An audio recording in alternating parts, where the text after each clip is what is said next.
হাসরের কঠিন দিনে রাখিয়েন আমাদের সকে স্মরণে, ডাকিয়েন উম্মতি বলে, রাখিয়েন চরণ তলে।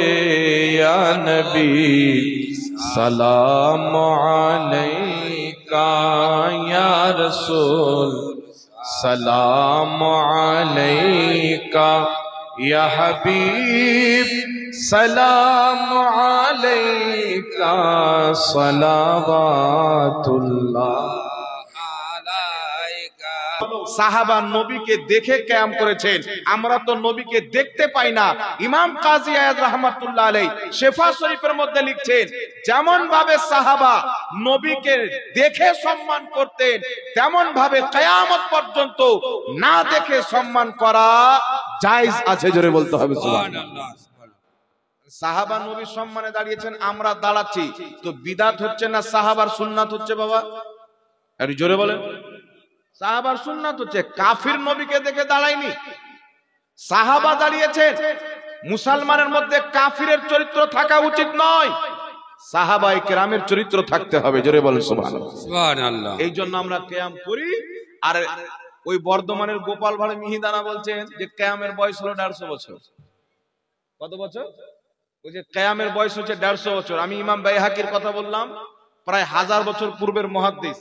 ইমাম ইবনে হাজার আসকালানি বললাম শত শত বছর পূর্বের মুহাদ্দিস। তারপর আরেকটি কিতাব বলছি সিরাতে হালবিয়া, প্রথম খণ্ড। ইমাম হালবি রাহমাতুল্লাহ আলাইহি বলছেন, সবাই মিলে দাঁড়িয়ে নবীকে সালাম দেয়, ইয়া নবী সালামু আলাইকা, এটাকে কিয়াম বলা হয়। এই কিয়াম করা মুস্তাহাব আজ থেকে প্রায় 450 বছর পূর্বে ফতোয়া দিয়েছে। ইমাম আব্দুল হক মুহাদ্দিস দেহলভী রাহমাতুল্লাহ আলাইহি নিজের কিতাব আখবারুল আখিয়ারের মধ্যে লিখতেছেন, আজ থেকে প্রায় 450 বছর পূর্বে কিয়াম করা সওয়াবের কাজ। একটু জোরে বলতে হবে সুবহানাল্লাহ। আর বর্তমানের গোপাল ভাড় বলছে কিয়ামের বয়স হলো 150 বছর। একে পাগলা কুকুর কামড়ায়নি? পড়ে শুনে ফতোয়া দিতে হবে, তারপরে বক্তা হয়ে যাবে। এই জন্য বাবা বক্তা হওয়া সহজ নয়। উটাং পাটাং বক্তা নিয়ে আসলে আমও যাবে, ছালাও যাবে, যুক্তি দিয়ে ঈমান নিয়ে চলে যাবে।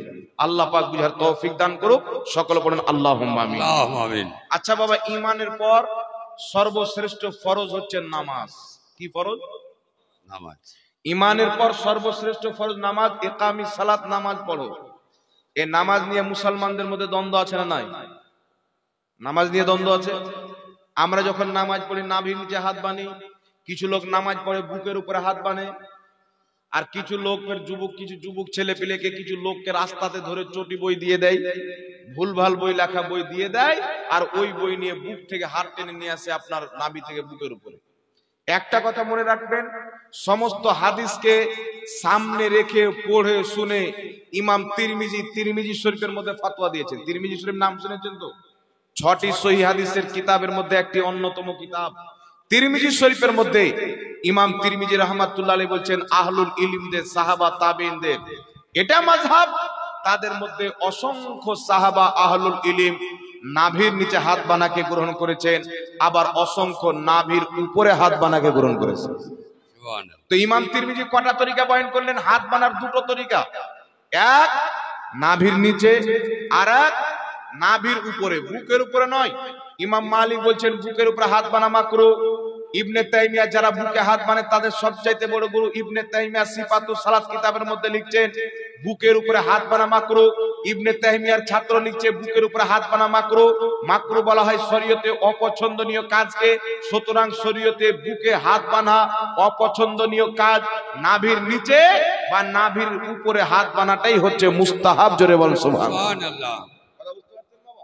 যারা বুকের উপরে হাত বানে, পৃথিবীর কোন কিতাবের মধ্যে থেকে একটা কোন সহিহ মারফু মুত্তাসিল হাদিস কিয়ামত পর্যন্ত দেখাতে পারে না, কারণ বুকের উপরে হাত বানার কোন সহিহ হাদিস নাই। আবু দাউদ শরীফের হাদিস পেশ করে, সে আবু দাউদ শরীফের হাদিসকে জুবের আলী জাই নিজের কিতাবের মধ্যে, কিতাবটির নাম হচ্ছে নামাজে হাত বানার মাকাম এবং হুকুম, সেই কিতাবের মধ্যে বলছে বুকের উপরে হাত বানার হাদিস যে আপনার আবু দাউদে আছেন, সেই হাদিসটি জুবের আলী জাই আহলে হাদিস যারা বুকে হাত বানে তাদের ইমাম বলছে হাদিসটি জয়ীফ। তারপরে চলে আসেন সহিহ ইবনে খুজাইমার হাদিস পেশ করে, ওই হাদিসটি জয়ীফ। যত হাদিস বুকে হাত বানার 4টা 5টা হাদিস পেশ করে, প্রত্যেকটা হাদিস হচ্ছে জয়ীফ, একটাও হাদিস সহিহ নয়। কেউ যদি একটা সহিহ মারফু মুত্তাসিল হাদিস বুকের উপরে হাত বানার দেখাইতে পারে, আমার পক্ষ থেকে আজ থেকে 2 বছর থেকে নিয়ে আজ পর্যন্ত, আমার বেঁচে থাকা পর্যন্ত তাকে 10 লক্ষ টাকা পুরস্কার দেওয়া হবে, যারা বুকের উপরে হাত বানার একটা সহিহ মারফু মুত্তাসিল হাদিস দেখাইতে পারবে। বলেন সুবহানাল্লাহ। চ্যালেঞ্জ থাকলো আমার, তবে চ্যালেঞ্জ যেন কোনো ফালতু লোক অ্যাকসেপ্ট না করে। কিছু জোকার লোক ফোন করে বলছে, হুজুর আমি দেবো, দেন 10 লাখ টাকা। তো তোমার মতন তো আমার বাড়িতে গরু ছাগল পুষি আমি, তো তোমার সাথে বসবো মানে? তোমার বড় বড় আব্বারাকে নিয়ে এসো, জলঙ্গির বিমল দাসের বেটাকে বসাও, তোমাদের যারা বড় আছে বসাও, একটা হাদিস দেখিয়ে দেখ 10 লাখ জাবান, মুমিনের জাবান, তাকে পুরস্কার দেওয়ার। যদি না দেখাইতে পারে, তাকে তওবা করে বুকের উপরের হাতকে সরিয়ে নাভির নিচে হাত বাঁধতে হবে। এটা আমার নবীর তরিকা। বলেন সুবহানাল্লাহ। একটা হাদিস আপনাকে শোনাচ্ছি, শুনেন। বুকের উপরে হাত বানার কোন সহিহ হাদিস নেই। আমি চ্যালেঞ্জ করে দিলাম, কাউরি যদি হিম্মত থাকে তাদের বড় আলিমের সাথে যোগাযোগ করে আমার সাথে বসাক, আমি এনি টাইম রেডি, আলহামদুলিল্লাহ। তারপরে চলে আসেন নাভির নিচে হাত যে আমরা বাঁধি, এই মর্মে সহিহ হাদিস আছে না নাই? এই মর্মে 4টি সহিহ এবং হাসান হাদিস রয়েছে। তার মধ্যে মাত্র একটা হাদিস উপস্থাপন করতেছি। কিতাবটির নাম মুসান্নাফে ইবনে আবি শাইবা, লেখক ইমাম ইবনে আবি শাইবা, ইমাম মুসলিমের শিক্ষক, যিনি মুসলিম শরীফ লিখেছেন, তিনার উস্তাদ ইমাম ইবনে আবি শাইবা নিজের কিতাব মুসান্নাফে ইবনে আবি শাইবার মধ্যে হাদিসটি উল্লেখ করেছেন। যেই হাদিসকে লামাযহাবীদের গুরু আব্দুর রহমান মুবারকপুরি নিজের কিতাব তোহফাতুল আহওয়াজের মধ্যে সহিহ বলেছেন। যেই হাদিসটিকে ইমাম নিবামি রাহমাতুল্লাহ আলাইহি নিজের কিতাব আসারুস সুনানের মধ্যে সহিহ বলেছেন। যেই হাদিসটিকে আমার জানা মতে 5 জন ইমাম সহিহ বলেছেন। হাদিসটি কি? হযরতে আলকামা ইবনে ওয়াইল ইবনে হুজুর নিজের পিতা থেকে বর্ণনা করছেন। তিনি বলছেন, নবী পাক সাল্লাল্লাহু আলাইহি সাল্লামকে দেখলাম নামাজে, ইয়াদা ও ইয়ামিনাহু আলা শিমালিহি ফি সলাতি তাহতা সুররা। নবী পাক যখন নামাজে হাত বাঁধতেন, নিজের ডান হাতকে বাম হাতে রেখে ফি সলাতি নামাজে তাহতা সুররা নাভির নিচে বাঁধতেন। জোরে বলতে হবে সুবহানাল্লাহ। আর একটু জোরে হবে না? নবী পাক কোথায় হাত বাঁধতেন? নাভির নিচে হাত বাঁধতেন। তো নাভির নিচে নবী পাক হাত বেঁধেছেন, আমরা যদি নাভির নিচে হাত বাঁধি নামাজ হবে কি হবে না? এখন কিছু লোকের প্রশ্ন হলো, হুজুর কাবার ইমাম তো নাভির উপরে হাত বাঁধে। লক্ষ্য করে দেখবেন, যিনি কাবার ইমাম আছেন তিনি বুকের উপরে হাত বাঁধেন না, তিনি বাঁধেন নাভির উপরে। ইমাম তিরমিজি বলছেন, আহলুল ইলমদের মধ্যে 2টি মত প্রকাশ্য হয়েছে, একটা নাভির নিচে, একটা নাভির উপরে। ইমাম শাফির যারা মাযহাব মানে তারা নাভির উপরে বাঁধে, যারা আবু হানিফার মাযহাব মানে তারা মুসান্নাফে ইবনে আবি শাইবার নবীর সহিহ হাদিসে আমল করে নাভির নিচে হাত বাঁধে। জোরে বলেন সুবহানাল্লাহ। এখন কেউ সারা জীবন হানাফি, ওর বাপ নাভির নিচে হাত বেঁধেছেন, ওর দাদা বেঁধেছেন, পরদাদা বেঁধেছেন, এখন এসে ও যদি বুকের উপরে বা নাভির উপরে হাত বাঁধে চলবে না। কারণ আপনাকে যদি জ্বর হয় একসাথে 25টা ডাক্তার দেখান তো জ্বর ঠিক হবে না, ব্যারাম উঠে যাবে না, কি বলেন? একটা ডাক্তার আপনাকে দেখাতে হবে। তো যেই মাযহাব আপনার বাপ দাদা থেকে মেনে আসছেন ওই মাযহাবে আপনাকে কায়েম থাকতে হবে। হানাফি হলে হানাফি, শাফি হলে শাফি, কোন মাযহাবকে ত্যাগ করা যাবে না। 4টি মাযহাবই সহিহ, তবে 4 মাযহাবের মধ্যে কোন মাযহাবে নাই যে বুকে হাত বাঁধতে হবে, কেউ নাভির নিচে, কেউ নাভির উপরে, কেউ হাত ছেড়ে দিয়ে, এইগুলো আছে। বুকের উপরে হাত বানা মাকরুহ, বিদআতে মাকরুহা, তাই বুকের উপরে হাত বানা যাবে না, নাভির নিচে হাত বানা সুন্নাত। জোরে বলেন সুবহানাল্লাহ। যিনি কাবার ইমাম, ইনি হাম্বলি মাযহাব মানেন। হাম্বলি মাযহাব মানার কারণে তিনি নাভির উপরে হাত বাঁধে, কিন্তু এইভাবে বুকে বাঁধে না। আর দলিল আমাদের কাবার ইমাম নয়, দলিল হচ্ছে কোরআন এবং হাদিস। কথা আছে? কাবার ইমাম হলো মানুষ। কালকে যদি কাবার ইমাম কোথাও গিয়ে দারু পান করে নেয়, তাহলে দারু হালাল হয়ে যাবে? মানুষ আজ ভুল করতে পারে কি পারে না? একটু জোরে বলেন, পারে কি পারে না? এক জামানা ছিল, আজ থেকে 70-75 বছর পূর্বে, কাবাতে নামাজি ছিল নাভির নিচে হাত বাঁধনেওয়ালা, আস্তে আমিন বলনেওয়ালা। নাভির ব্যাপারে তো হয়ে গেল। এখন কিছু দেখবেন নামাজি মানে ফিতনা তৈরি করার জন্য কিছু মৌলবি বেরিয়েছে লামাযহাবী নামে। মানে শয়তান এখন আরাম করছে, ও বলছে আমি খেলাফত দিয়ে দিয়েছি লামাযহাবী মৌলবীকে, এখন তুই দ্বন্দ্ব কর। মসজিদে দ্বন্দ্ব, মাদ্রাসাতে দ্বন্দ্ব, সব জায়গায় দ্বন্দ্ব লাগাচ্ছে। এরা পুরো ইসলামের সর্বনাশ করেছে বাবা। আজকে দাড়ি টুপিওয়ালা দেখলে মানুষ আতঙ্কবাদ মনে করে, করে কি করে না বহু জায়গাতে। আজ থেকে প্রায় 30-40 বছর পূর্বের লোককে জিজ্ঞাসা করেন, যারা আলিম ওলামা ছিলেন, ইনারা যখন রাস্তাতে চলতেন পুলিশ দেখতেন বলে আলিম আছে ছেড়ে দাও, ধর্মর গুরু আছে যাও। আর এখন মৌলবি দেখলে বলছে আগে তুমি দাঁড়াও। কেন? মৌলবি দেখলে সন্দেহ কোথায় থেকে হলো? আমেরিকার 4টা জাহাজকে ওসামা বিন লাদেন হাইজ্যাক করেছিল। হাইজ্যাক করার পর তাদের ওই জামানায় সবচাইতে বড় বিল্ডিং ছিল আপনার আমেরিকাতে, এখন আছে দুবাই বুর্জ খলিফা। আমেরিকার বিল্ডিং এ জাহাজ মেরে হাজার হাজার লোককে এমনিতে বিনা দোষে কতল করেছিল। আর সেই কতলের জিম্মেদার ওই জামানার প্রেসিডেন্ট ছিল আমেরিকার আপনার জর্জ বুশ। জর্জ বুশ বলেছিল এই হামলার পিছনে ওসামা বিন লাদেনের হাত আছে। তখন ওসামা বিন লাদেন মানেনি, কিছুদিন পর বলেছিল হামলা আমি করেছিলাম, পরিজন যদি পড়ে তো আরেকবার হামলা করবো আমেরিকার উপরে। যখন সব জেনে গেল, আর যত লোক জাহাজকে হাইজ্যাক করেছিল সবার নাম মুসলমান, কে আব্দুল্লাহ কে আব্দুল গাফফার, নাম শুনে বোঝা যাচ্ছে পাক্কা মুসলমান। আমেরিকার মিডিয়া, দুনিয়ার একটা গুরুত্বপূর্ণ দেশ আমেরিকা, আমেরিকার মিডিয়ারা তখন থেকে ইসলামোফোবিয়া চালু করলো। তারা বলল আমরা ইসলামকে শান্তি মাযহাব মনে করতাম, কিন্তু আজ থেকে আমরা বুঝলাম ইসলাম হচ্ছে দাড়ি টুপিওয়ালা আতঙ্কবাদদের মাযহাব। সেই দিন থেকে ইসলামের বদনাম হয়েছে। সেই কিচার আপনার সেই বাদবু ভারত পর্যন্ত এসেছে।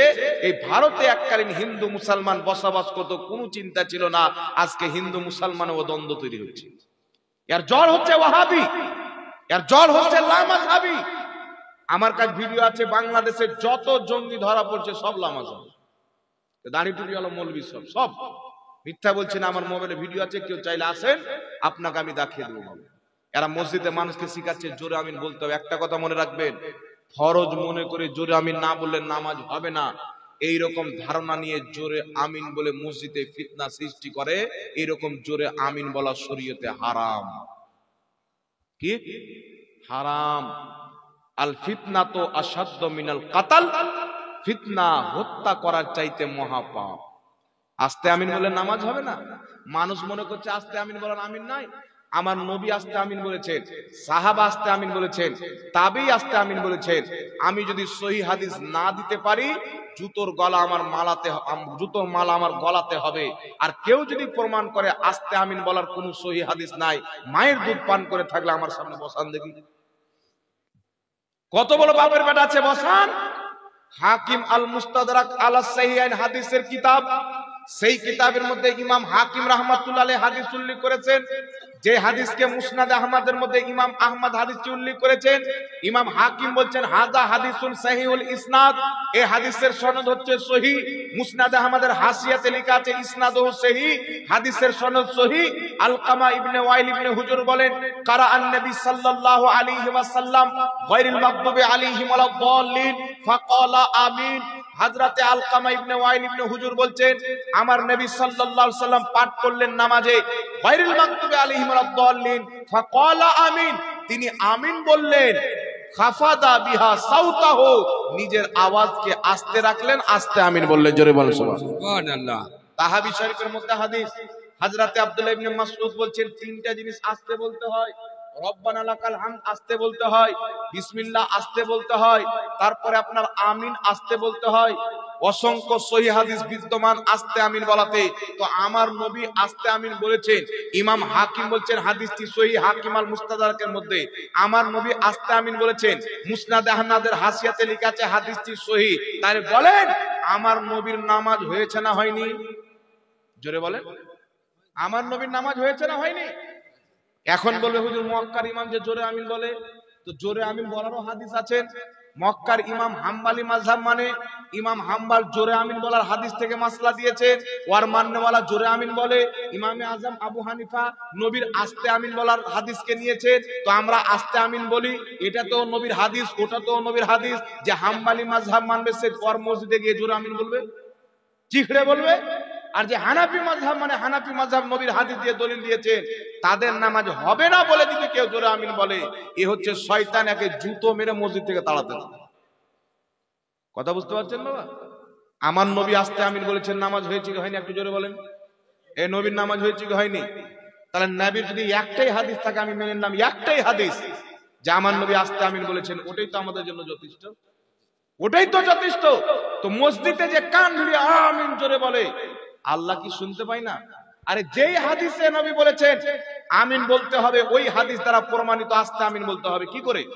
নবী পাক বলছেন, যখন ইমাম বলবে গায়রুল মাগদুবি আলাইহিম ওয়ালাদ-দাল্লিন, তোমরা বলো আমিন, ওই সময়তে ফেরেশতা আমিন বলে, তোমরাও আমিন বলবে। যাদের আমিন ফেরেশতার মতো হবে, তাদের গুনাহ আল্লাহ maaf করে দিবে। সুবহানাল্লাহ। এটা হলো হাদিস। এখন বলেন তো, ফেরেশতাদের মতো আমিন কাদের হয়? যারা আস্তে বলে না, যারা চিকড়া বলে? যারা আস্তে বলে। ফেরেশতার আমিন শুনতে পান? ফেরেশতার আমিন শুনতে পাওয়া যায় না, সুন্নিদের আমিন শুনতে পাওয়া যায় না, দুটো সেম। ওয়াহাবিদের আমিন শুনতে পাওয়া যায়। তাহলে ফেরেশতার মতন যাদের আমিন বলা হবে, তাদের গুনাহ maaf হবে। তো আমাদের আমিন ফেরেশতার মতো, ফেরেশতার আমিন কেউ শুনতে পায় না, আমাদের আমিনও চিকড়ে বলি না, কেউ শুনতে পায় না। তাহলে আমাদের আমিন হলো ফেরেশতার মতো, আমাদের গুনাহ maaf হবে। আর যারা চিকড়ে বলে, ফেরেশতাকে চিকড়ে বলে, জোরে বলেন, তাহলে তাদের আমিন বলা ফেরেশতার খেলাফ হলো। হলো কি হলো না যুক্তিসম্মত? তাহলে তাদের আমিন ফেরেশতার সাথে মিললো? মিললো না। না, এখন দেখবেন কিছু বলতে লোক আছে যে হযরতে আতা বলছেন যে আমরা এমন করে আমিন বলতাম মসজিদ গুমগুম করতো। একটা লোক আমার কাছে আসলো, আসার পরে বলছে, হুজুর সাহাবায়ে কেরাম এত জোরে আমিন বলতেন মসজিদ গুমগুম গুমগুম করতো। আমি ওকে বললাম, সাহাবায়ে কেরামের জামানায় মসজিদ কিসের ছিল? বলছে মাটির ছিল, চতুর সাইডে মাটি, উপরে আপনার গাছের পাতা, ডানা, খেজুর গাছের এগুলো দেওয়া ছিল। আমি বললাম, এইগুলো মসজিদে কেউ যদি জোরে আমিন বলে, পাগলা গুমগুম করবে? গুমগুম করবে? আকল তো হাদিস থেকে তাসলিম করে, তো আকলের খেলাফ। তবু আমি ওকে বললাম, শুনো, সাহাবায়ে কেরাম জোরে আমিন এত জোরে বলেছেন মসজিদ গুমগুম করেছেন, এই মর্মে একটা হাদিস কোন মায়েল্লা নিয়েছে দেখা? বুখারী শরীফে যে হাদিস পেশ করবার সনদ নাই, মুসান্নাফে ইবনে আবি শাইবা থেকে পেশ করবার সনদ আছে, সনদটা হচ্ছে জয়ীফ, সহিহ নয়। আর জয়ীফ হাদিস তো তোমরা মানো না, তো নিজের বেলা জয়ীফ হাদিস দিয়ে কেন দলিল দিচ্ছ? এই জন্য বেরাদ ইসলাম আস্তে আমিন বলবেন, আস্তে আমিন বলা সবচাইতে উত্তম। আল্লাহ কুরআন পাকে বলেছেন তোমরা দোয়া করো আস্তে, নবী বলছেন আমিন হলো একটি দোয়া, আর আল্লাহ বলছেন দোয়া চাও তোমরা আল্লাহর কাছে আস্তে। সুতরাং আমিন আস্তে বলা বেশি উত্তম। জোরে বলেন সুবহানাল্লাহ। আপনি যখন নামাজ পড়বেন, নামাজের মধ্যে আপনার কেউ জোরে আমিন বললো, মানুষ চোনাবে কি চোনাবে না? এক অপরের দিকে ধ্যান যাবে কি যাবে না? আস্তে আমিন বললেন, ধ্যান বরকরার আছে, আল্লাহর দিকে ধ্যান আছে। জোরে বলে ধ্যান খারাপ করে দিল। চতুর সাইড থেকে আস্তে আমিন বলাটাই হচ্ছে উত্তম। কেউ যদি জোরে আমিন বলে, ওকে বলবেন যে মসজিদে জোরে বলে তুমি মাইক লাগিয়ে গিয়ে। কথা বুঝতে পারছেন? আর এখানে আসবে হাদিস লাগলে লাও, আমার নবী আস্তে আমিন বলেছে। যদি হাদিস বিনা আস্তে আমিন বলো তো নামাজ পড়ো, আমাদের নামাজ খারাপ করিও না। কথা বুঝতে পারছেন কি পারেন না? এরা আবার বলবে যে আমিন দেখ, আমিন শুনে ইহুদিরা জ্বলে। তো হানাফিরা কি ইহুদি? বাট আমরা আমিন বলাকে জ্বলি না, চিকড়া বলাকে জ্বলি। তোমাদের মতো নামাজ খারাপ জন্য বলতে যাও, মসজিদে ঝগড়া লাগার জন্য বলতে যাও। এই ঝগড়াই মুসলমানদের মধ্যে ফিতনা লাগানোর কারণে তোমাদের আমিন থেকে আমরা জ্বলি না, তোমাদের চরিত্রকে দেখে জ্বলি। কিন্তু আমিন আসতে বললে কি বলা হয় না? আমিন বলার বিরুদ্ধে আমরা নয়, আমিন থেকে জ্বলে ইহুদি, আমরা আমিন বলার পক্ষে। নবীর তরিকাতে আমিন বলো, নবী আসতে আমিন বলেছেন, আমরাও আসতে বলবো। বলেন সুবহানাল্লাহ। কথা বুঝতে পেরেছেন পারেননি বাবা? আর একটা কথা আপনাকে বলে দিই, শুনেন। ইমাম সাহেব যখন নামাজ আরম্ভ করলো, নামাজ আরম্ভ করার পর ইমাম সাহেবের পিছনে আমরা কিন্তু সূরা ফাতিহা পড়ি না। কিছু লোক সূরা ফাতিহা পড়ে, তাদের যেগুলো দলিল দেয় কিতাবের মধ্যে লিখেছে হাদিস সহিহ, কিন্তু দুর্বল হাদিস লিখে বলছে হাদিস সহিহ। জাল হাদিসের কবলে রাসূলুল্লাহর সালাত, পুরো কিতাবটাই জাল। পরিচালিত সালাত বানাম রাসূলুল্লাহর সালাত, পুরো কিতাবটার মধ্যে জালিয়াতি করা হয়েছে।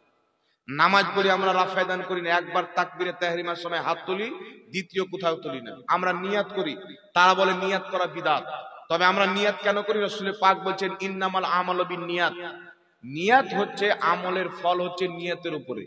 রাসূল পাক বলছেন দুই মুখী ব্যক্তিকে আল্লাহ পছন্দ করে না, যার মুখে কিছু অন্তরে কিছু। এই জন্য ফুকাহায়ে কেরাম ইমাম মুহাম্মদ বলছেন নিয়াত করা মুস্তাহাব বা সুন্নাত। ইমাম সারাকসি রাহমাতুল্লাহ আলাইহি আল মাবসুদের মধ্যে লিখছেন নিয়াত করা মুস্তাহাব। কি ইমাম মুল্লা আলী কারি রাহমাতুল্লাহ আলাইহি নিজের কিতাব মিশকাতের সারা মিরকাতের মধ্যে লিখছেন নিয়াত করা মুস্তাহাব। এই জন্য অন্তরের নিয়াত হচ্ছে ফরজ। কেউ যদি অন্তরে নিয়াত করে আমি জোহরের 4 রাকাত নামাজ পড়ে নাই, নামাজ হয়ে যাবে। মুখে উচ্চারণ করা মুস্তাহাব। কেউ যদি মুখে উচ্চারণ করে, উচ্চারণ করার নেকিটা পাবে। কথা বুঝতে পারছেন? কারণ এটাকে ফুকাহায়ে কেরাম পছন্দ করেছেন। আর আল্লাহর হাবিব বলেন যেই জিনিসটাকে মুসলমান আহলুল ইলমগণ পছন্দ করে ইনদাল্লাহি হাসানুন, সেটা আল্লাহর নিকটেও পছন্দ হয়ে যায়। জোরে বলেন সুবহানাল্লাহ। এখন আমরা নামাজ পড়ি তো রাফায়দান করি না, কিন্তু বাবা বুখারী শরীফের মধ্যে হাদিস, আব্দুল্লাহ ইবনে উমর বলছেন আল্লাহর নবী যখন নামাজ পড়তেন তাকবীরের টাইমে হাত উত্তোলন করতেন, রুকুতে যেতেন হাত উত্তোলন করতেন, রুকু থেকে উঠার পরও হাত উত্তোলন করতেন। কিন্তু এখন আমরা নামাজ পড়ি তো আমরা কেন রাফায়দান করি না? নবী তো করেছেন। বুখারীতে হাদিস, হযরত আব্দুল্লাহ ইবনে উমর নামাজ পড়তেন, রুকুতে যাওয়ার টাইমে রাফায়দান করতেন, উঠার টাইমে রাফায়দান করতেন। আমরা কেন রাফায়দান করি না? আপনাদের সম্মুখে আমি একটা চ্যালেঞ্জ করছি, যদি কোনো মৌলবি থাকে আপনি বলবেন একটা হাদিস দাও আমার নবী চিরকাল রাফায়দান করেছেন, এইরকম একটা হাদিস দাও। বলতে পারবেন? কিয়ামত তো আসলে কেউ একটা হাদিস দেখাতে পারবে না। আমার নবী চিরকাল রাফায়দান করেছেন এই মর্মে পৃথিবীর কোন কিতাবে কোনো হাদিস নাই।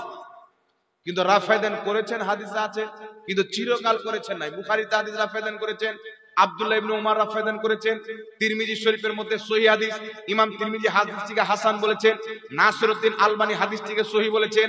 আমার জানা মতে 7 থেকে 8 জন লা মাযহাবিদের ইমাম হাদিসটিকে সহিহ বলেছেন।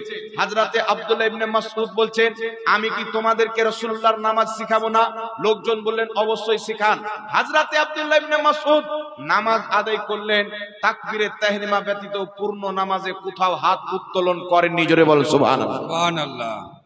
আব্দুল্লাহ ইবনে মাসউদ রাদিয়াল্লাহু তাআলা আনহু আরেক জায়গায় হাদিস বর্ণনা করেন, আমি নবীর সাথে নামাজ পড়েছি, আবু বকরের সাথে নামাজ পড়েছি, উমরের সাথে নামাজ পড়েছি, হযরতে আলীর সাথে নামাজ পড়েছি। ইনাদের মধ্যে কেউ নামাজ পড়তেন, নামাজের মধ্যে তাকবীরে তাহরিমা ব্যতীত পূর্ণ নামাজে কোথাও হাত তুলতেন না। নবীও হাত তুলতেন না, রুকুতে যাওয়ার টাইম, রুকুতে ওঠার টাইম। আবু বকর সিদ্দিকও তুলতেন না, হযরতে মাওলা আলীও তুলতেন না। তাহলে বুঝা গেল নামাজে রাফায়দান না করা নবীর সুন্নাত, আবু বকর সিদ্দিকের সুন্নাত, উমর ফারুকের সুন্নাত, হযরতে আলীর সুন্নাত। জোরে বলেন সুবহানাল্লাহ। তাহলে ওই হাদিসের জবাব কি হবে?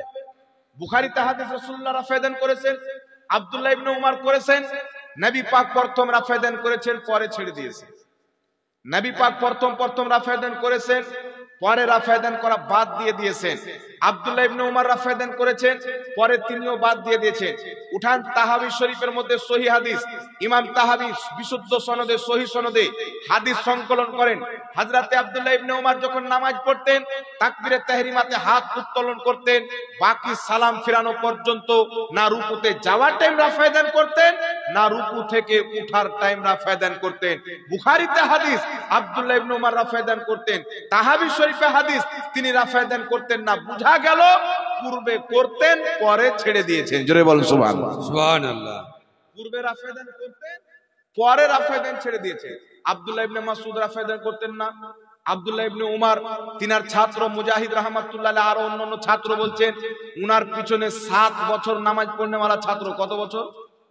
আব্দুল্লাহ ইবনে উমরের পিছনে 7 বছর নামাজ পড়নেওয়ালা তার ছাত্র তাবেঈ বলছেন আমি তার পিছনে 7 বছর নামাজ পড়েছি, তিনি রাফায়দান করতেন না। প্রথম নবীকে করতে দেখেছেন, তিনি করেছেন, বুখারীতে হাদিস।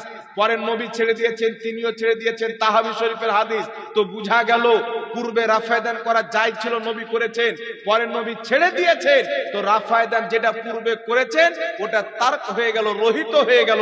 পরে যেটা করেছেন এটা সুন্নাত হলো।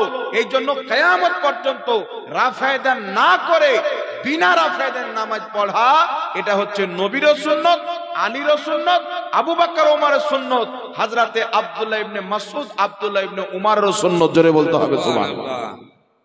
বুঝতে পারলেন বাবা আমরা রাফায়দান কেন করি না? কিন্তু কিছু জাহিলের দল আছে, এরা পূর্বের হাদিস নিয়ে দৌড়াদৌড়ি করে, পরের হাদিসগুলোকে বাদ দিয়ে দেয়। মুসলিম শরীফের মধ্যে হাদিস, আবু দাউদ শরীফের মধ্যে হাদিস, মুসনাদে আহমদের মধ্যে হাদিস। রাসূলে কায়নাত সাল্লাল্লাহু আলাইহি সাল্লাম বেরিয়ে এসে দেখছেন সাহাবায়ে কেরাম নামাজের মধ্যে রাফা দান করছেন। কি করছেন? নামাজের মধ্যে রাফা দান করছে। মুসলিম শরীফের সহিহ হাদিস, রাসূলে পাক বলছেন মালি আরাকুম রাফি আইদিকুম কাআন্নাহা আজনাবু খাইলিন শুমসিন উসকুনু ফিস সালাত। নবী পাক বলছেন তোমরা নামাজে দুষ্টু ঘোড়ার লেজের মতো রাফা দান কেন করো? উসকুনু ফিস সালাত, বিনা রাফা দানে শান্ত সুষ্ঠুভাবে নামাজ পড়ো। এখন এই যে হাদিস আমি পেশ করলাম, এই হাদিসকে তারা বলবে সাহাবায়ে কেরাম সালাম ফিরানোর পর হাত তুললেন, সালাম ফিরানোর টাইমে ওইটার কথা বলা হয়েছে, রাফা দানের কথা বলা হয়নি। একটা কথা মনে রাখবেন, হাদিসের শব্দ ফিস সালাত, নামাজের মধ্যে রাফা দান করতেন, হাত উত্তোলন করতেন। নবী পাক বললেন দুষ্টু ঘোড়ার লেজের মতো রাফা দান করিও না, উসকুনু ফিস সালাত, শান্ত সুষ্ঠুভাবে নামাজ পড়ো। বুঝা গেল নবী পূর্বে রাফা দান করেছেন, পরে রাফা দান বাদ দিয়ে দিয়েছেন। তাই ইমাম তিরমিজি শরীফের মধ্যে অধ্যায় কায়েম করেছেন বাবু তারকে রাফা দান। উনি প্রমাণ করেছেন নবী পাক রাফা দান করা ছেড়ে দিয়েছিলেন। পূর্বের হাদিস হচ্ছে কুরবানির মাংস 3 দিনের বেশি রাখা যাবে না, পরে বলছেন যতদিন পারবে ততদিন রাখো। তো কেউ যদি এখন পূর্বের হাদিসটা নিয়ে এসে বলে 3 দিনের বেশি রাখা যাবে না, চলবে? চলবে? চলবে না।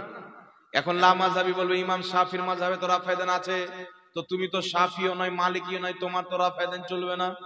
তুমি বলছো আমি আহলে হাদিস, নবী রাফা দান করেছেন এই হাদিসকে মানছো, রাফা দান করেনি এই হাদিসকে মানবে। আহলে হাদিস তো হাদিস মানো না, তো একটা হাদিস মানবে একটা বাদ দিবে, এটা তো আহলে হাদিস নয়, এটা তো আহলে খবিস। সব হাদিস মানো। আব্দুল্লাহ ইবনে উমর রাফা দান করেছেন সহিহ হাদিস বুখারীতে, রাফা দান ছেড়ে দিয়েছেন সহিহ হাদিস তাহাবী শরীফে, তো ওটা মানছো, এটা তোমার আব্বা মানবে? আলবানি চেনে খিচড়ে জয়ী প্রমাণ করতে চেয়েছেন, কিন্তু আলবানি জীবনে জয়ী প্রমাণ করতে পারবে না। একটা মনে রাখবেন বাবা, রাফা দান নবী পূর্বে করেছেন, পরে ছেড়ে দিয়েছেন। ইমাম আজম আবু হানিফা রাহমাতুল্লাহ আলাইহি বলছেন আমি আনাস ইবনে মালিককে কুফাতে নামাজরত অবস্থায় দেখেছি। আনাস ইবনে মালিককে নবীর সাহাবী, উনি নামাজ পড়েছেন, ইমামে আজম আবু হানিফা দেখেছেন। আচ্ছা বলেন তো, সাহাবী যদি রাফা দান করে নামাজ পড়তেন, তাহলে আবু হানিফা বলতেন যে বিনা রাফা দানে নামাজ পড়ো? বলতেন? সাহাবারই মসলাটা লাগু করতেন না? জাহির কথা, ইমামে আজম আবু হানিফা দেখেছেন আনাস বিন মালিক নামাজ পড়েছেন, তো নামাজে নাভির নিচে হাত বেঁধেছেন, রাফা দান করেননি, তো ইমামে আজম আবু হানিফা ওটাই ফতোয়া দিয়েছেন। কারণ সাহাবার নামাজ রাসূলের মতো, আর সাহাবার নামাজের মতো তাবির নামাজ, আর ইমামে আজম আবু হানিফা হচ্ছেন তাবেঈ। কথা বুঝতে পারছেন কি পারেন? এই জন্য আমরা রাফা দান করি না। নবী পূর্বে করেছেন, পরে ছেড়ে দিয়েছেন। তো নবী যেটা ছেড়ে দিয়েছেন, রাফা দান ছেড়ে দেওয়াটা নবীরই সুন্নাত হলো, এটা বিদআত আর নাজেজ হলো না। কথা বুঝতে পেরেছেন? আরেকটা কথা আপনাকে বলি, ফরজ নামাজের পরে দোয়া। দেখবেন জলঙ্গিতে একটা বিমল দাসের বেটা বেরিয়েছে, আপনাদের দিকে মনে হয় আছে। আপনার গাঁজা টাঞ্জা খেত, কম্পিউটার চালাতো, মেমোরিতে গান টান লোড করে পেট চালাতো। দেখছে ধর্ম ব্যবসা করে ইনকাম খুব হয়, তখন 2-4টা বাংলা কিতাব পড়ে ময়দানে নেমে বক্তা হয়ে গেছেন। এখন 20,000-25,000 টাকা রাত্রি জালসা করে টাকা। এ বলছে আল্লাহর নবী ফরজ নামাজের পরে দোয়া করেছেন, তবে হাত তুলে দোয়া করেননি। আমি প্রমাণ করব হাত তুলে নবী পাক দোয়া করেছেন। যেই ব্যক্তি বলবে নবী হাত তুলে দোয়া করেননি, ও হচ্ছে মিথ্যাবাদী। এখন আপনাকে যুক্তি দিবে পায়খানাতে যাওয়ারও তো দোয়া আছে, তো হাত তুলে দোয়া করেন। নামাজের পরে তো আমরাও দোয়া করি, কিন্তু হাত তুলে দোয়া করা যাবে না। আর তুমি যদি বলো দোয়া তো হাত তুলে করলে কি হলো, তার পায়খানাতে যেতে ওইটাও দোয়া করো। আচ্ছা বলেন তো বাবা, পায়খানা মসজিদ দুটো এক না আলাদা? কথা বলেন। একটা ইবাদতের জায়গা, একটা ময়লা পরিষ্কার করার জায়গা। আর ব্রেনে কোন শয়তান বসে কবজা করে আছে, ওই বাথরুমে দিয়ে তুলনা দিচ্ছে মসজিদের দোয়াকে। এর মানে বুঝলেন যে টুপি ছেড়ে কত বড় দাড়িওয়ালা শয়তান বেরিয়েছে। এই জন্য বলি বিরাদ ইসলাম কিতাবুজ জুহাদ আমার জানা মতে 7টি হাদিস রয়েছে। কিতাবুজ জুহাদের মধ্যে হাদিস, লা মাযহাবিদের গুরু তোহফাতুল আহওয়াজের মধ্যে আব্দুর রহমান মুবারকপুরি সহিহ হাদিস নিয়েছেন। আল্লাহর নবী ফরজ নামাজে সালাম ফিরিয়ে মুক্তাদির দিকে চেহারা করে 2 হাত উত্তোলন করে দোয়া করেছেন। জোরে বলতে হবে সুবহানাল্লাহ। তাদের ইমাম আব্দুর রহমান মুবারকপুরি তোহফাতুল আহওয়াজের মধ্যে হাদিস লিখেছেন। আর আব্দুর রহমান মুবারকপুরি বলছেন এই জন্য অনেক আহলে হাদিস আলিমরাও বলেছেন যে ফরজ নামাজের পরে হাত তুলে দোয়া করা যায়। সুবহানাল্লাহ, সুবহানাল্লাহ। এখন আমরা ফরজ নামাজের পর হাত তুলে দোয়া করি, তো নবীর সুন্নাত হলো না? নবী যেহেতু দোয়া করেছেন নবীর সুন্নাত হলো। ইমাম বুখারীর কিতাব তারিখুল কবিরের মধ্যে হাদিস, হযরতে সাইয়্যিদিনা আয়েশা সিদ্দিকা, সাইয়্যিদাতিনা আয়েশা সিদ্দিকা রাদিয়াল্লাহু তাআলা আনহা, নবী পাকের স্ত্রী বলছেন নবী পাক 5 ওয়াক্তের নামাজের পরে দোয়া করতেন। 5 ওয়াক্ত নামাজ পড়তেন, তারপরে দোয়া করতেন। কিতাবুল সুহাদের মধ্যে হাদিস, সালাম ফিরানোর পরে হাত তুলে দোয়া করতেন। এখন প্রশ্ন হচ্ছে, নবী হাত তুলে দোয়া করেছেন তো একা করেছেন, উনি কি সব সাহাবাকে নিয়ে করেছেন? তো নবী হাত তুলে দোয়া করবে আর সাহাবা বসে থাকবে? ওর মতন সাহাবা বেয়াদব। যদি বলে যে না পরিষ্কার হাদিস দিতে হবে, আপনাকে মাত্র 3টি হাদিস শোনাবো। একটা হাদিস মুজামুল কাবির লিতাবরানি এবং মাজমাউজ জাওয়াইদের মধ্যে, আরেকটি হাদিস হাকিম আল মুস্তাদরাকের মধ্যে, আরেকটি হাদিস আল বিদায়া ওয়ান নিহার মধ্যে। একটু লক্ষ্য করে শুনেন। প্রথম হাদিস, কিতাবটির নাম মুজামুল কাবির লিতাবরানি, লেখক ইমাম তাবরানী রাহমাতুল্লাহ আলাইহি। সেই কিতাবের মধ্যে হাদিসটিকে ইমাম হাইসামি মাজমাউজ জাওয়াইদের মধ্যে উল্লেখ করে হাদিসটিকে সহিহ বলেছেন।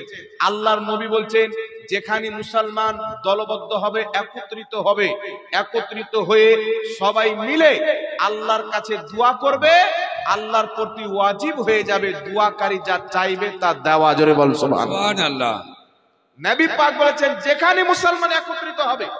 হাকিম আল মুস্তাদরাক আলা সাহিহাইনের মধ্যে ইমাম হাকিম বিশুদ্ধ সনদে হাদিস নিয়েছেন, আল্লাহর নবী বলছেন যেখানে দলবদ্ধভাবে মুসলমান সবাই মিলে হাত তুলে দোয়া করবে, একজন দোয়া করবে, বাকি সবাই আমিন বলবে, আল্লাহর নবী বলছেন তারা যেটা চাইবে আমার আল্লাহ তাদেরকে তাই দিবে। একটু জোরে বল সুবহানাল্লাহ।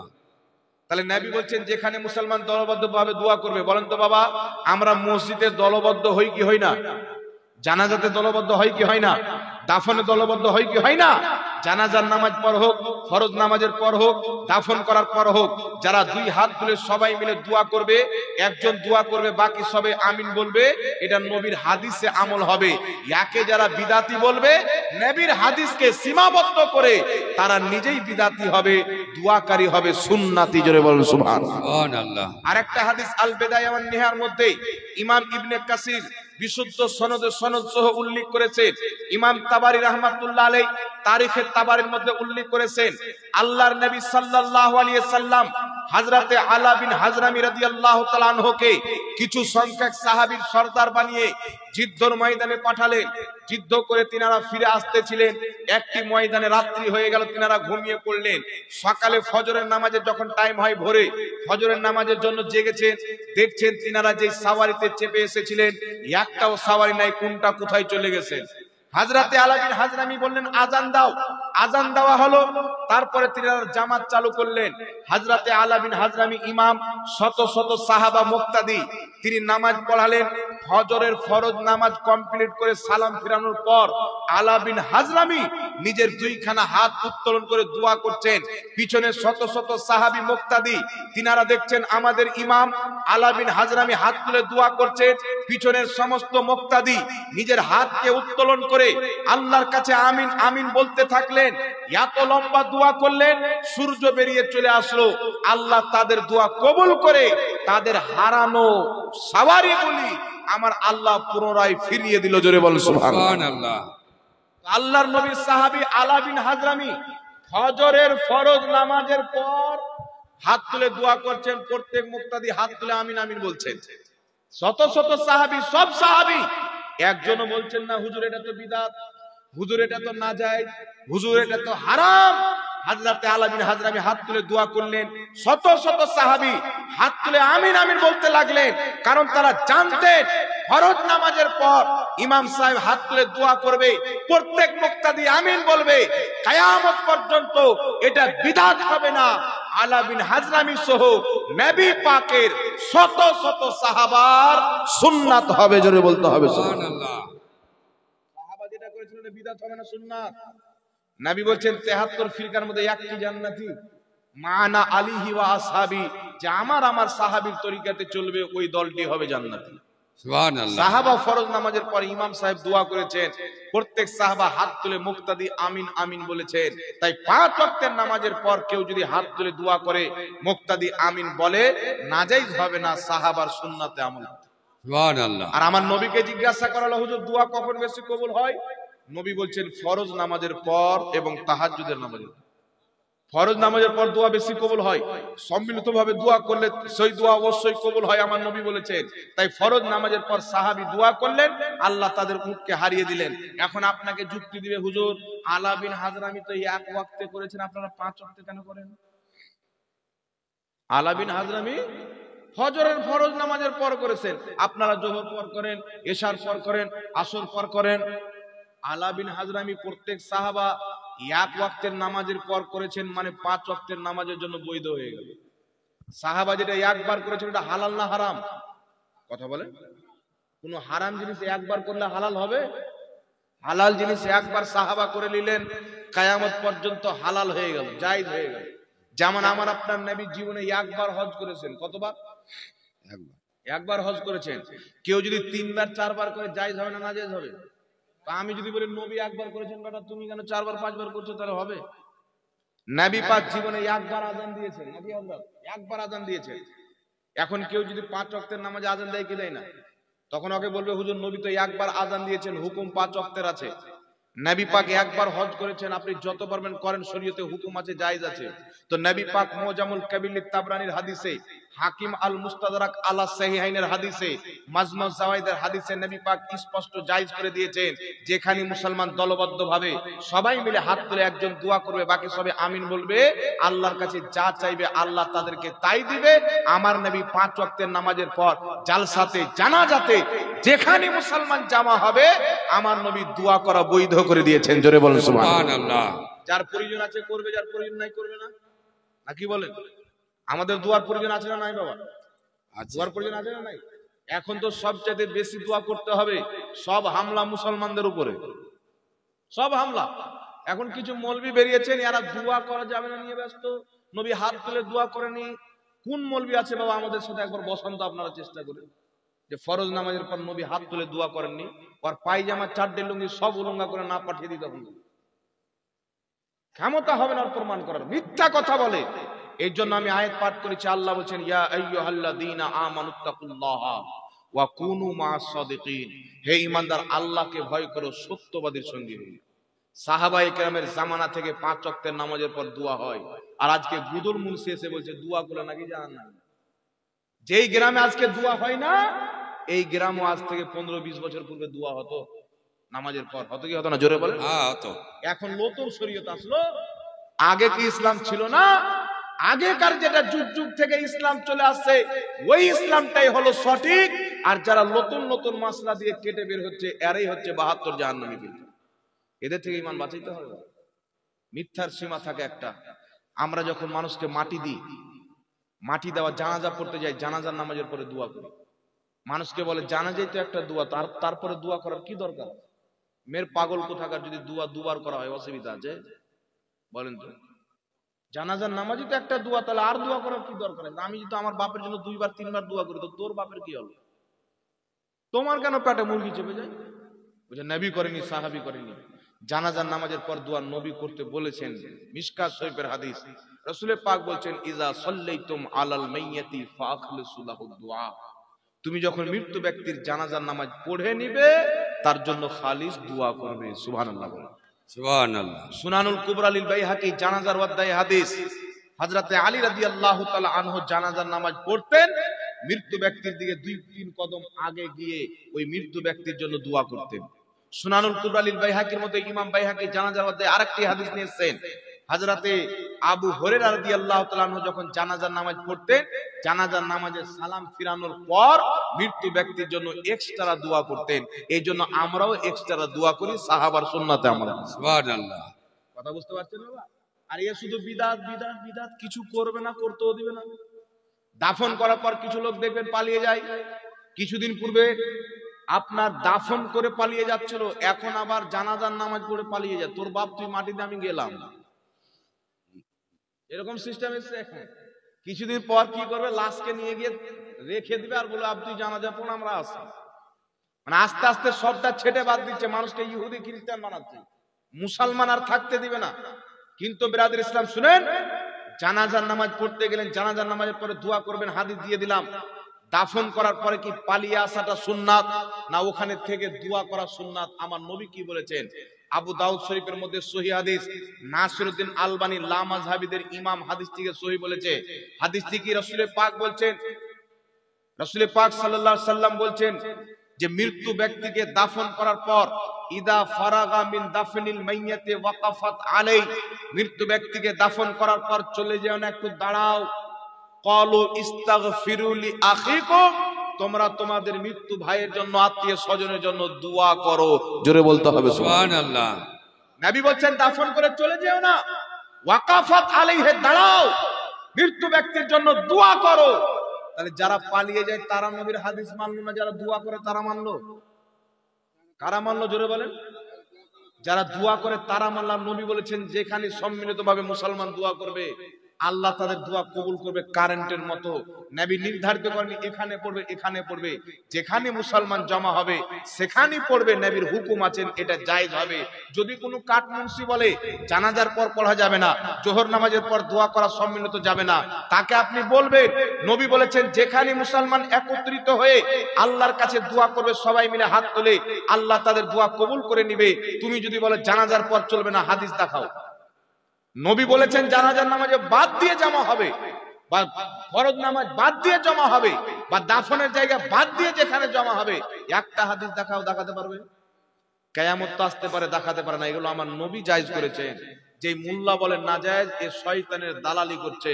এই মোল্লাকে আল্লাহ হেদায়েত দান করুক, করেন আল্লাহুম্মা আমিন, আল্লাহুম্মা আমিন। এজন্য মানুষকে মাটি দিতে যাবেন, জানাজার নামাজের পর দোয়া করবেন। মানুষকে মাটি দিতে যাবেন, সাহাবা করেছেন। দাফন করার পরও দোয়া করবেন। আপনার বাপ মা আত্মীয় স্বজন যদি মারা যায়, মাটি দিয়ে চলে আসবেন না। মুসলিম শরীফের মধ্যে হাদিস লিপিবদ্ধ, আল্লাহর নবী সাল্লাল্লাহু আলাইহি ওয়াসাল্লাম বলছেন তোমার আত্মীয় স্বজনকে দাফন করার পর চলে যেও না, অতক্ষণ পর্যন্ত দাঁড়িয়ে থাকো যতক্ষণে একটা উট জবাই করে তার মাংস বিলানো হয়। এতটুকু সময় তোমার বাপের, তোমার মায়ের, তোমার ভাইয়ের কবরের পাশে বসে দাঁড়িয়ে তার জন্য তুমি দোয়া করতেই থাকো। জোরে বলো সুবহানাল্লাহ। আর এখন মানুষ কি করছে? মাটি দিল, পালিয়ে গেল, মাটি দিল, পালিয়ে গেল। কিছু লোক আবার বলছে মানুষ মরে গেল, মরা গরু কি আর চারা খায়? দাফন করে চলে আসলো, ক্লিয়ার, ইসালে সওয়াব কিছু নাই, 40 চারণ কিছু নাই। বরং যারা করে তাদেরকে বলে মানুষ মরা গরু কি আর চারা খায়? মানে ও মরে গেছে, কোরআন পড়তে জান না, ওর নামে কোরআন পড়ে লাভ কি? তো যেই ব্যক্তি কোনোদিন জানাজা পড়বে, ও যদি মরে যায় আর জানাজা পড়তে হবে না, দাফন করে দিতে হবে? ওটাই তো যুক্তি হচ্ছে না। ও কোনোদিন যদি কোরআন না পড়ে থাকে, তাহলে ও আর ইসালে সাহেবের জন্য যদি কোরআন না পড়া যায়, তো ও যদি কোনোদিন জানাজার নামাজ না পড়ে মরে যায়, তাহলে ওকে এমনি দাফন করে দিতে হবে। ওর যুক্তিতে এটা বুঝায় কি বুঝায় না বাবা?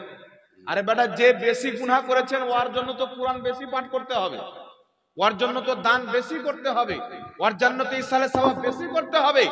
আর লা মাযহাবিদের ফতোয়ার কিতাব ফাতাওয়া নাজিয়ার মধ্যে আহলে হাদিসদের গুরু লিখতেছেন কোরআন তেলাওয়াতের সওয়াব মৃত্যু ব্যক্তির কবরে যায়। ইমাম ইবনে কুদামা রাহমাতুল্লাহ আলাইহি নিজের কিতাব আল মুগনির মধ্যে লিখেছেন মৃত্যু ব্যক্তির কবরে কোরআন তেলাওয়াতের সওয়াব যায়।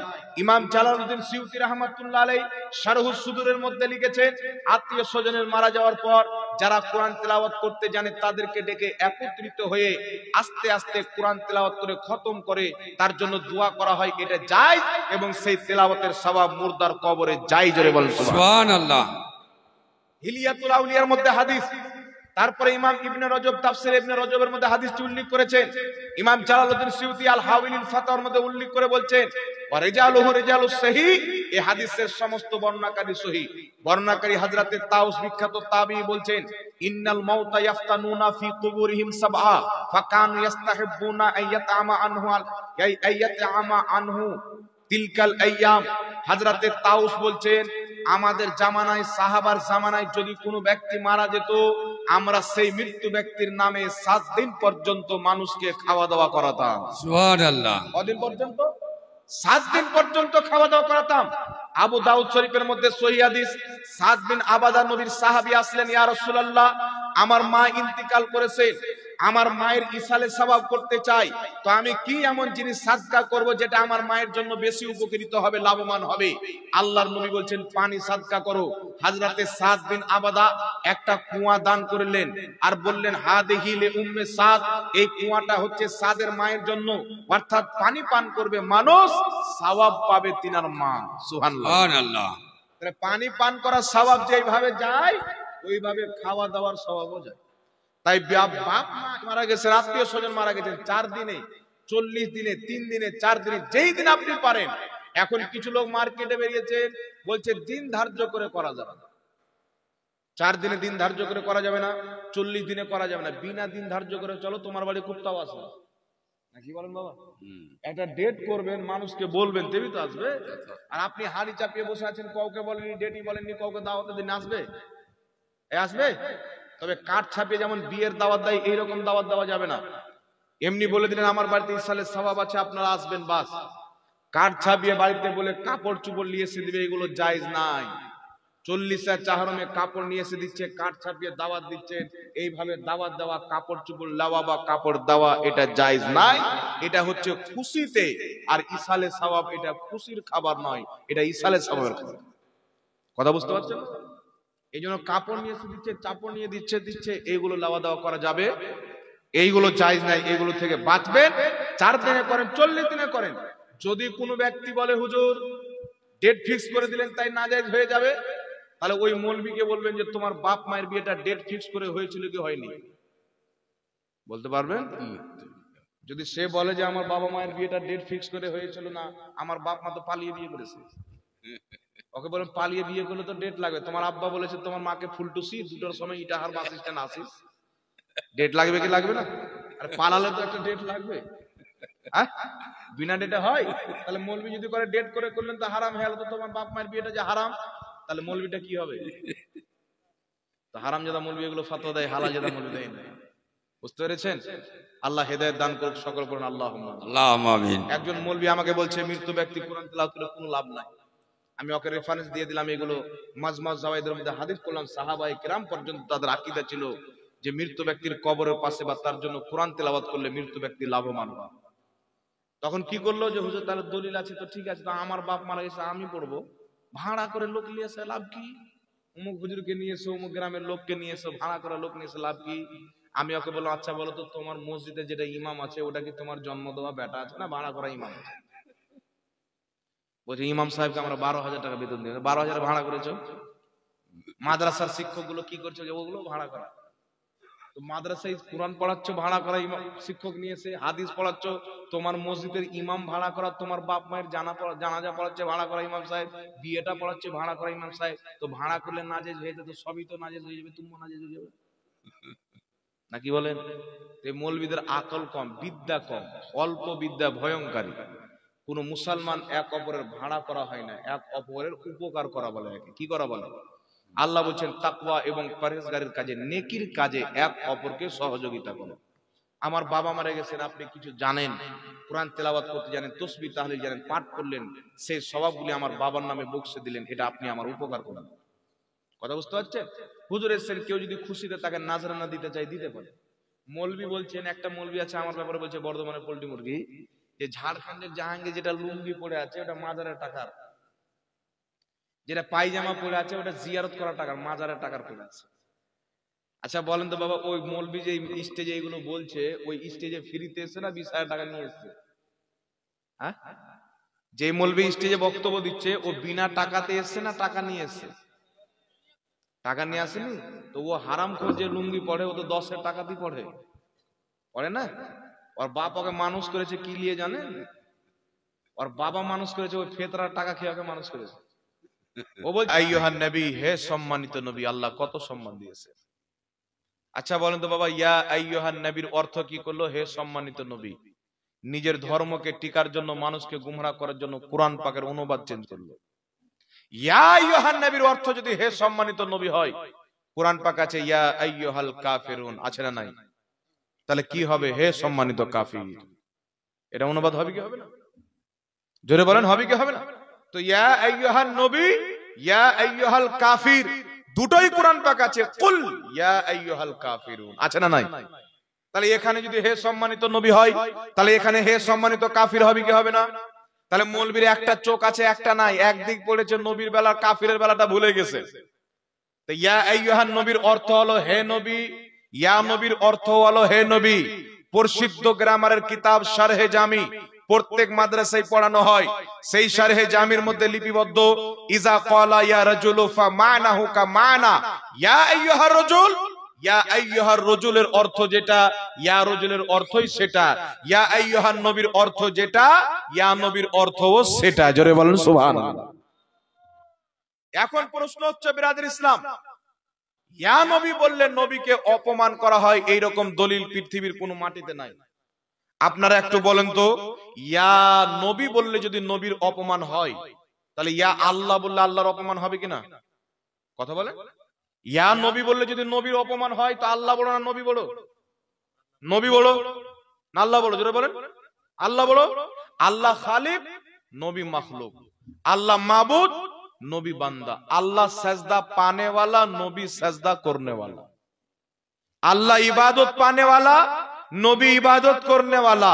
তো নবীকে যদি ইয়া নবী বললে নবীর অপমান হয়, তাহলে ইয়া আল্লাহ বললে আল্লাহর তো বেশি অপমান হবে। তাহলে ওই মৌলবীর ফতোয়া অনুযায়ী ও তো আল্লাহকে অপমান করেছে, তাহলে সুন্নিরা জাহান্নামে পরে যাবে, ও আগে যাবে না? কি বলেন? আগে যাবে কি যাবে না? প্রত্যেকটা যুক্তির পিছনে তাদের কোরআনের ভুল ব্যাখ্যা, হাদিসের ভুল ব্যাখ্যা রয়েছে। তবে মনে রাখবেন বিরাদর ইসলাম, মদিনার সাহাবী কি বলেছেন? মুসলিম শরীফের হাদিস, ইয়া রাসূলুল্লাহ ইয়া মুহাম্মদ। সাহাবা বলছে ইয়া রাসূলুল্লাহ বলাও যায়, ইয়া মুহাম্মদ বলাও যায়। জোরে বলেন সুবহানাল্লাহ। এখন আপনাকে বলি, শুনেন, একটু লক্ষ্য করে শুনেন।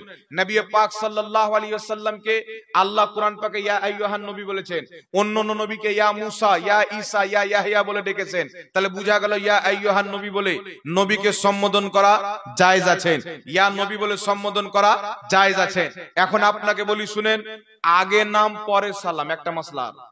আগে নাম পরে সালাম। হাদিস হচ্ছে আসসালামু কাবলাল কালাম, আগে সালাম পরে কালাম। আমরা বললাম ইয়া নবী সালামু আলাইকা, আগে নাম হয়ে গেল পরে সালাম হয়ে গেল, তো হাদিসের খেলাফ হয়ে গেল না? হাদিসের খেলাফ হয়ে গেল না? তবে একটা কথা মনে রাখবেন, তিরমিজির হাদিস আসসালামু কাবলাল কালাম, আগে সালাম পরে কালাম। ইমাম তিরমিজি বলছেন হাদা হাদিসু মুনকার, এই হাদিসটা সহিহ নয়, মুনকার হাদিস। সহিহ হাদিস কি? আজ থেকে প্রায় 1000 বছর পূর্বের লেখা কিতাব শারফে মুস্তাফা, তারিখে জুরজানি, দুটি কিতাবের মধ্যে বিশুদ্ধ সনদে হাদিস। মালকুল মউত এসে বলছেন, ইয়া রাসূলুল্লাহ, আপনার আত্মা কবজ করতে এসেছি। আল্লাহ বলেছেন ইসরাইল আমার নবীর কাছে অনুমতি চাইবে। নবী যদি রাজি হয়ে বলে যে আমার আত্মা কবজ করো, করবে, না বলে তো করবে না। আর মালকুল মউত জানে, একবার গিয়েছিলাম, মুসলিম শরীফের হাদিস, মুসা আলাইহিস সালামের কাছে গিয়ে বলছেন আপনার কাছে আল্লাহ পাঠিয়েছেন কেন? বলছে আপনার আত্মা কবজ করব। মুসা আলাইহিস সালাম একটা পটাশ করে থাপ্পড় মারলেন, ইসরাইল আলাইহিস সালামের চোখ বেরিয়ে পড়ে গেল। সহিহ মুসলিমের সহিহ হাদিস, চোখ বেরিয়ে জমিনে পড়ে গেল। আমার নবীর দরবারে সাহাগী সিলিন্ডার, হুজুর আপনি যদি অনুমতি দেন আত্মা কবজ করব, না দিলে করব না। এমনি সময় জিবরিল আলাইহিস সালাতু ওয়াস সালাম আসলেন। জিবরিল আলাইহিস সালাম এসে বলছেন ইয়া মুহাম্মদ আলাইকাস সালাম। সুবহানাল্লাহ হবে না? একটি হাদিসে আছে উনি বললেন ইয়া মুহাম্মদ আলাইকাস সালাম, আরেকটি হাদিসে আছে উনি বললেন ইয়া আহমদ আলাইকাস সালাম। আমার নবী বললেন না জিবরিল ইয়া মুহাম্মদ বলে পরে সালাম দেওয়া বিদআত, ইয়া মুহাম্মদ বলে পরে সালাম দেওয়া নাজায়েজ, ইয়া আহমদ বলে পরে সালাম দেওয়া চলবে না। আমার নবী বললেন ওয়া আলাইকুমুস সালাম। আমার নবী উত্তর দিয়ে সমর্থন করে কিয়ামত পর্যন্ত বৈধ করে দিলেন। আর কিয়ামত পর্যন্ত নবী মুস্তাফা দলিল কায়েম করে দিলেন যে কিয়ামতের সকাল পর্যন্ত আগে ইয়া নবী বলা পরে সালাম দেওয়া, আগে ইয়া হাবিব বলা পরে সালাম দেওয়া, এটা বিদআত নয়, সমস্ত ফেরেশতার সরদার জিবরিল আলাইহিস সালামের সুন্নাত। জোরে বলেন সুবহানাল্লাহ। তো আমার আপনার নবী বলছেন সহি, আরে মৌলবি আজকে মানুষকে বোকা বানাচ্ছে যে ইয়া নবী বলা যাবে না। আল্লাহ হেদায়েত দান করুক, সকলে পড়ুন আল্লাহুম্মা আমিন। সাহাবায়ে কেরাম জিদ্দর ময়দানে গেছেন, তো কাফিরও বলছে আল্লাহু আকবার, মুসলমানও বলছে আল্লাহু আকবার। তো টেনশনে পড়ে গেলেন, মারবো কাকে, ছাড়বো কাকে। তো সাহাবা চিঠি লিখলেন, আবু বকর সিদ্দিক তখন খলিফা ছিলেন, নবী আমার ইন্তিকাল করেছিলেন। আবু বকর সিদ্দিককে চিঠি লিখলেন, হুজুর কাফির আল্লাহু আকবার বলে, আমরাও আল্লাহু আকবার বলি, মারবো কাকে ধরবো কাকে বুঝতে পারে না, কি করি? আবু বকর সিদ্দিক উত্তরে বলছেন, কাফির যখন আল্লাহু আকবারের স্লোগান দিবে, তোমরা ইয়া মুহাম্মদ ইয়া রাসূলুল্লাহর স্লোগান দিবে। জোরে বলেন সুবহানাল্লাহ। ইয়া নবী বলা, ইয়া মুহাম্মদ বলা, এটা তো সাহাবার সুন্নাত। লাস্ট একটি হাদিস শুনিয়ে দিই। কিতাবটির নাম হলো আল আদাবুল মুফরাদ, লেখকের নাম হলো ইমাম বুখারী, যিনি বুখারী শরীফ লিখেছেন। আল আদাবুল মুফরাদের মধ্যে হাসান সূত্রে একটি হাদিস নিয়েছেন। হযরতে আব্দুল্লাহ ইবনে উমর কুফাতে তিনার ডান সাইড প্যারালাইসিস হয়ে গেলেন, ওষুধ খাচ্ছেন ঠিক হচ্ছেন না, ডক্টর দেখাচ্ছেন ঠিক হচ্ছেন না। হযরতে আব্দুল্লাহ ইবনে উমরকে তিনার ছাত্র বলছেন, উযকুর আহাব্বান নাসে ইলাইকা, আপনি যাকে সবচাইতে বেশি ভালোবাসেন তার নাম ধরে সাহায্য চান, আল্লাহ আপনাকে ঠিক করে দিবে। উনি বলছেন ইয়া মুহাম্মদ, জোরে বলেন সুবহানাল্লাহ। কুফার মাটি থেকে নবীর ইন্তিকালের পর আব্দুল্লাহ ইবনে উমর সাহাবী বলছেন ইয়া মুহাম্মদ। তো সাহাবী যদি ইয়া মুহাম্মদ বলে নবীর বেয়াদব না হয়, তাহলে আমরা বেয়াদব হলাম না, সাহাবীর সুন্নাত আমল করলাম? জোরে বলেন। নবী বলছেন আমার উম্মতে 73 ফিরকা হবে, কুল্লুহুম ফিন্নার, সবাই জাহান্নামে যাবে, ইল্লা মিল্লাতান ওয়াহিদা, একটি জান্নাতে যাবে। মা আনা আলিহি ওয়া আসহাবি, যে আমার সাহাবীর তরিকাতে চলবে তারাই হবে জান্নাতি। সাহাবী বলছেন ইয়া মুহাম্মদ। তো বুঝা গেল ইয়া মুহাম্মদ বলা, ইয়া নবী বলা, এটা সাহাবায়ে কেরামের তরিকা। যারা সাহাবার তরিকাতে চলবে, ইয়া নবী সালামু আলাইকা পাঠ করবে, তারাই সাহাবার সাথে জান্নাতে যাবে। বলেন সুবহানাল্লাহ। এইবার থাকলো সম্মানে দাঁড়ানো, বলে দেবো? বলে দেবো? এটা একটা প্রশ্ন এসে, আগে বলে দিই, তারপরে বলবো নবীর সম্মানে দাঁড়ানো যাবে কি যাবে না। প্রশ্নটা আপনি পড়ে দেন, গুড বাংলাতে লেখা আছে, বলেন। এটা কে লিখেছে?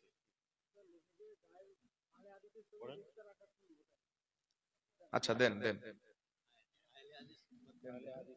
আসসালামু আলাইকুম। ওয়ালাইকুম আসসালাম রাহমাতুল্লাহ। আমার প্রশ্ন হলো, ওয়াহাবি আহলে হাদিসদের সাথে সম্পর্ক করা যাবে কিনা, এটাই আছে মনে হচ্ছে। রিশতা করা যাবে কিনা, সম্পর্ক করা যাবে কিনা, বন্ধুত্ব করা যাবে কি যাবে না। আমি আপনাদেরকে একটি হাদিস শোনালাম সাহাবায়ে কেরামের। দেখেন, আহলে হাদিসদের আকীদা হলো নবীর ওসিলা নেওয়া শিরকে আকবার।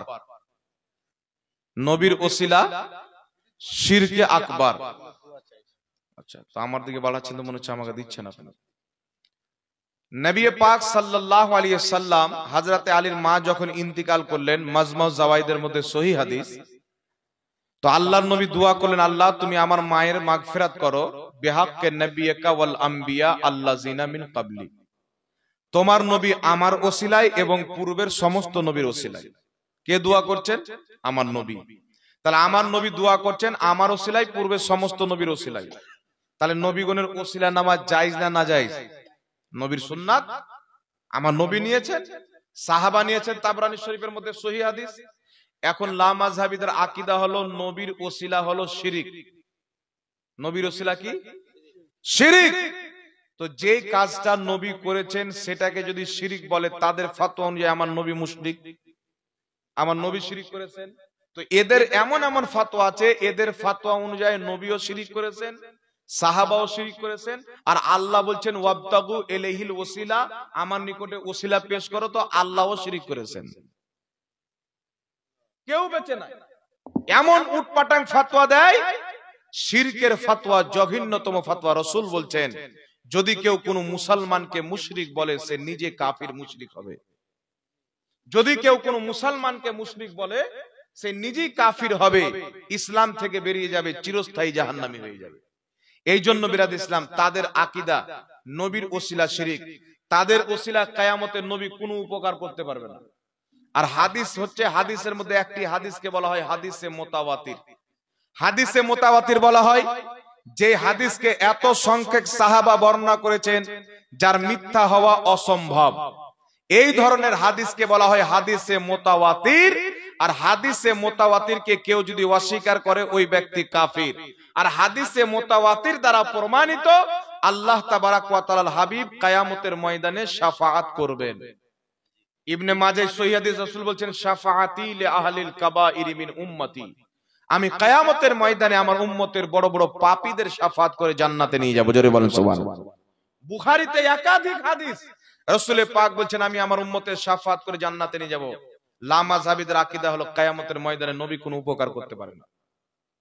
স্পষ্ট বলে বক্তব্যের মধ্যে, নবী নিজেই ফেল ফেল করে তাকিয়ে থাকবে, আমার নেকির পাল্লা ভারী হচ্ছে না গুনার পাল্লা ভারী হচ্ছে। নবী বলছেন কিয়ামতে আয়েশা আমি তোমাকে চিনতে পারবো না যে তুমি আমার স্ত্রী। নবী নিজেই ব্যস্ত থাকবে তো আমাদের কি উপকার করবে, এইরকম তাদের আকীদা। আর একটা তাদের আকীদা কি, নবী পাক সাল্লাল্লাহু আলাইহি ওয়াসাল্লামের ব্যাপারে নবী কবরে মরা মানুষ পড়ে আছে। আর নবীর দেওয়া আকীদা আল আমবিয়া ও আহইয়াউন ফি কুবুরিহিম ইউসাল্লুন, আল্লাহর প্রত্যেক নবী কবরে জীবিত, তারা নামাজ আদায় করে। এদের আকীদা হচ্ছে নবী পাক সাল্লাল্লাহু আলাইহি সাল্লামের রওজা জিয়ারত করতে যাওয়া শিরক। কেউ যদি বাড়ি থেকে বের হয় মদিনা শরীফ নবীর রওজা জিয়ারত করতে যাব, ওই ব্যক্তি শিরক করলো, মুসলমান নয়, কাফির হয়ে যাবে, ঈমান থাকবে। আর শরীয়ত বলছে নবীর রওজা জিয়ারত করতে যাওয়া ইবাদত। আমার নবী বলছেন মান যারা কবরি ওয়াজাবাত লাহু শাফাআতি, যে আমার কবরের জিয়ারত করলো আমার শাফাআত তার জন্য ওয়াজিব হয়ে গেল। কোন ওলির মাজার, কোন নবীর রওজা, কোন মুসলমানের কবর দূর থেকে হেঁটে গিয়ে গাড়িতে চেপে গিয়ে জিয়ারত করা নবীর সুন্নাহ। মুসান্নাফে আব্দুর রাজ্জাকের মধ্যে হাদিস, আমার আপনার নবী প্রত্যেক বছর উহুদের শহীদগণের মাজার প্রত্যেক বছর প্রথম সালে জিয়ারত করতে যেতেন। জোরে বলেন সুবহানাল্লাহ। সাহাবায়ে কেরাম দূর ও দারাজে যখন চলে আসলেন দিন প্রচার করতে, তিনারাও নবী পাকের রওজা জিয়ারত করতে গিয়েছেন। অসংখ্য তাদের পথভ্রষ্ট বিদাতি আকীদা রয়েছেন, তারা মুসলমানদেরকে মুশরিক মনে করে, এই জন্য তারা পথভ্রষ্ট গুমরাহ। অনেকেই তাদের মধ্যে কুফরি আকীদা থাকার কারণে কাফির। সুতরাং তাদের সাথে কোনো মুসলমানের রিশতা করা, সম্পর্ক করা শরীয়তে এটা হারাম না হালাল। আমার নবী বলেছেন ওয়ালা তু আকিলুহুম ওয়ালা তু জালিসুহুম ওয়ালা তু শারিবুহুম ওয়ালা তু নাকিহুহুম। আমার নবী বলছেন যারা বদ আকীদা, যাদের আকীদা খারাপ, রাসূল বলছেন তাদের সাথে বসিও না, কিছু পান করিও না, কিছু খেও না, নিজের ছেলে মেয়ের বিয়ে শাদী দিও না, মরে গেলে মাটি দিতেও যেও না। যাদের আকীদা খারাপ, এটা আমার নবী বলেছেন। আর লামাযহাবীদের আকীদা খারাপ, কয়েকটি আকীদা বয়ান করা হলো, আরো অসংখ্য তাদের আকীদা আছে যেগুলো আপনাদের সামনে হয়তো বয়ান করলাম না। এদের এমন মারাত্মক আকীদা, এদের মৌলভী কিতাবের মধ্যে ইসমাইল দেহলভী লিখছে আল্লাহ ছাড়া কাউকে মানা যাবে না, নবী ওলি সব বাদ, এক আল্লাহকে মানো তুমি জান্নাতি হয়ে যাবে। এই মানহাজ, এই আকীদা ইবলিসের ছিল। ইবলিস বলছিল শুধু আল্লাহ কি মানবো, আদমকে মানার দরকার কি? তো আল্লাহ বলছেন তুই আমার আদমকে মানবি না, তো আমাকে মেনে তোর লাভ কি? নাকি বলেন? আদমকে মানবে না তো আমি আল্লাহকে মানা কোনো কাজে আসবে না। এই জন্য আল্লাহকে মানা তবেই হবে যাদেরকে আল্লাহ মানতে বলেছেন তাদেরকে আপনি মানবেন। কথা বুঝতে পেরেছেন কি? এই জন্য তাদের সাথে সম্পর্ক রাখা এটা ইসলামে একেবারে হারাম। আমার নবী হারাম করে গিয়েছেন। নবীর কথা আপনি চাইলে মানতে পারেন, আপনি চাইলে ফেলতে পারেন, সেটা আপনার ব্যাপার। মানলে আপনার উপকার, না মানলে আপনার ক্ষতি। আর কিছু আছে? দেন দেন ফটাফট দিয়ে দেন। রুবেল সরকার মৃত্যু বাবার নামে 2000 টাকা, আল্লাহ কবুল করুক, আমির তুম আমিন। এটা মাসুদা খাতুন নগদ 500 টাকা, আল্লাহ কবুল করুক, সকল পড়েন আল্লাহুম্মা আমিন।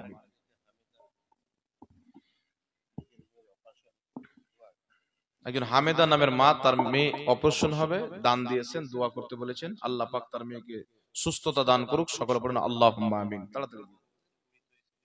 মংলু শেখ মৃত্যু স্ত্রীর নামে 1000 টাকা দান দিয়েছেন, আল্লাহ পাক কবুল করুক, সকল পড়েন আল্লাহুম্মা আমিন। হ্যাঁ, আরেকটা বলছিলাম বাবা, সম্মান অর্থে দাঁড়ানো। দেখবেন আমাদের আহলে সুন্নাত ওয়াল জামাত, আপনাদের পাশে কি মাদ্রাসা, মাদ্রাসা গাউসিয়া নাকি নাম আছে, মাদ্রাসা গাউসিয়া কাদিয়া ছেলে পেলেকে দেখবেন হুজুরের সাথে যখন মুসাফা করবেন তো হাতটা চুমুন দেয়, হাত চুমুন দেয় কিনা।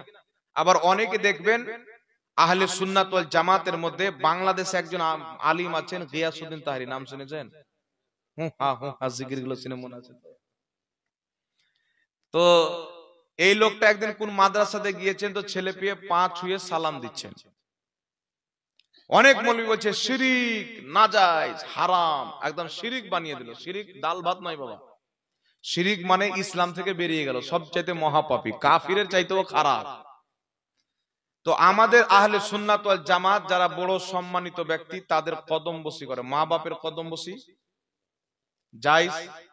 হক্কানি আল্লাহর নেক বান্দা কেউ যদি থাকে, যাদেরকে আমরা পীর ওলি বলি, তাদের যদি কেউ কদম বসি করে আমাদের নিকটে জায়েজ।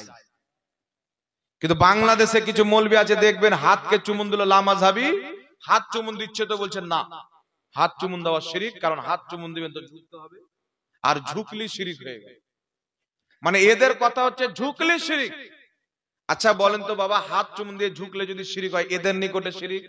এবার নবীর নিকটে কি? যেটা আমার নবীর নিকটে ইসলাম, ওটা যদি কওরের নিকটে শিরিক হয়, তাহলে বোঝা যাবে কি এ নবীর ইসলাম মানে না, ইহুদির ইসলাম মানে। আবু দাউদ শরীফের মধ্যে হাদিস, আমাকে দিয়ে দেন আপনারা ফটাফট, নিয়ে লাড়ালাড়ি কেন করছেন? আবু দাউদ শরীফের মধ্যে হাদিস, হাদিসের সনদ সহিহ। মা ফাতেমা রাদিয়াল্লাহু তাআলা আনহার নিকটে আমার নবী আসলেন।